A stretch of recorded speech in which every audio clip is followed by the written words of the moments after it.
Naranasan mo na din bang maglakad sa gitna ng mga alon ng tao? Yung tipong sa bawat hakbang ay kailangang nakaayon sa madaraanan mo. Pag sinabing lumiko, agad na susunod ang mga paa. Dahil pag hindi, ay tatalikod na sila. May iwan kang mag-isa. Sunod-sunuran, hindi ba? O ninanais ko lang na magkaroon ng kasama? Naranasan mo na bang sumang-ayon sa isang bagay o argumento na kung tutuusin hindi naman ito ang nais ng iyong puso? Bakit mahirap sambitin ang salitang hindi o huwag? Dalawang pantig lang ang mga yan. Ngunit para sa isang tulad mo, hirap na hirap kang bitawan ito. Sapagat ayaw mong magtampo sila, hindi ba?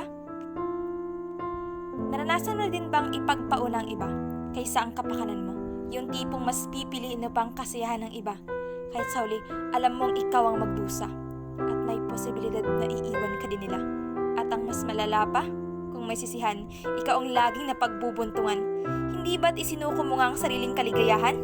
Bakit sa huli parang ikaw pang may kasalanan? Hindi ko na mabilang kung ilang beses kong binigkas ang salitang patawad. Paulit-ulit na sinasambit. Kahit sa mga bagay na hindi ako ang may kasalanan, ngunit ang labi ko pa rin ang bumibigkas ng salitang patawad. Inaako ng aking mga palad. Kahit puno ng mga ito, sasaluhin pa rin ang kasalanang hindi nila inako. Matanong kita, kailan ko maririnig ang salitang yun na binibigkas din nila? Hanggang kailan ko pipigilin ang aking mga labi upang hindi maibigkas ang salitang maaari sa kanila ay mali? Hanggang kailan ko itatago ang aking hinaing na tampo, mapanatili lang ang koneksyon sa inyo? Kakayanin ko din namang mag-isa, hindi ba?